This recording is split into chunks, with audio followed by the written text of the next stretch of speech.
मंडी. आज बऱ्याच दिवसांनी आमच्या खिडकीसमोर आंब्याच्या झाडावर कावळ्यांची शाळा भरलेली दिसली. बायकोला म्हटलं, कसं काय ग अचानकपणे यांचं आगमन झालं? ती म्हणाली, अहो आजपासून आमंत्रण आहे ना त्यांना, अहो पितृपक्ष चालू आहे ना. पितृपक्ष म्हटला की आमच्या गावी रांगेत 5-6 वाड्या म्हणजे श्राद्धाच्या वाड्या ठेवीत. कारण एकत्र कुटुंब, त्यामुळे पणजोबा पणजीपासून ते आत्तापर्यंत जेवढे कैलासवासी झाले तेवढ्या वाड्या. त्यात एका वर्षी अजून एका वाडीची भर पडली. काकाने वाडीची पानं ठेवली. आजूबाजूला हळूहळू कावळे जमू लागले. एकेका पानाला चोच मारून शिवू लागले. पण एका पानाभोवती कावळा घुटमळत राहील, पण पानाला काही शिवत नव्हता. श्राद्धासाठी आलेले पाहुणे कंटाळू लागले, कारण त्यांच्या पोटात भुकेचे कावळे ओरडत होते. शेवटी त्यातले एक उपरोधाने म्हणाले देखील, ही मंडीच असणार बहुतेक. मंडी आमच्या वडिलांची सर्वात लहान आत्या.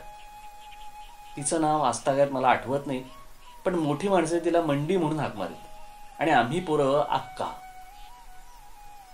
काही कारणास्तव आम्हा पोरांना तिचा खूप राग आला तर तिला चिडवल्यासारखे ए मंडी असं म्हणून पळत असू.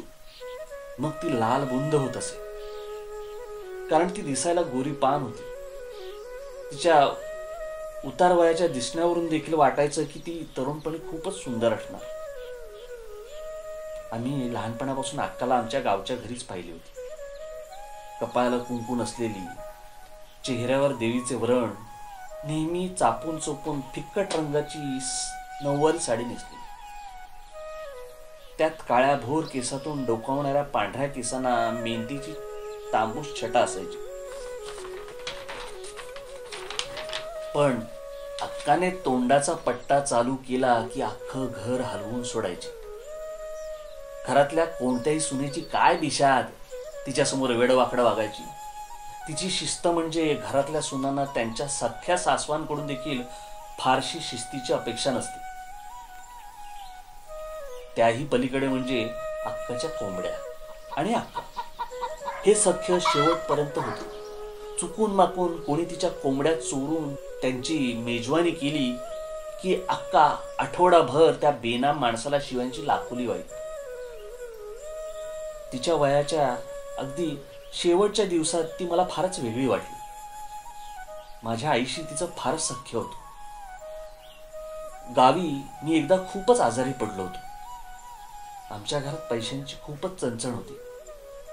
तेव्हा अक्काने माझ्या उपचारासाठी गुपचूप आईला पैसे दिले होते. तेव्हा मी मनातून खूपच खजील झालो होतो, कारण आतापर्यंत तिची आणि माझी बऱ्याच वेळेला अमृतुमृत झाली होती. तर अशी आमची अक्का. पण तिच्या बाबतीत फारच शोकांतिका घडली होती. तिच्या वयाच्या 16व्या वर्षी आमच्या पंजोबांनी एका विदुराशी तिचं लग्न लावून दिलं होतं. त्यांना आधीच्या पत्नीपासून 2 मुले होती. बरं, लग्न झालं आणि वर्षभरातच ते वारले आणि अक्काचं कपाळ पांढरं झालं. तेव्हापासून ती माहेरी आली, ती मरेपर्यंत सासरी कधी गेलीच नाही. अक्का गेली, पण घरात एक पोकळी निर्माण झाली. ती असताना घरात एक मोठा माणूस असल्याचा वचक होता, तो नाहीसा झाला. घर एक संघ असलं तरी माणसे विखुरल्यासारखी वाटू लागली. वाडीला कावळा शिवेपर्यंत एवढं सारं मनातून तरुळून गेलं आणि माझ्या डोळ्यांच्या कडा पाणावल्या.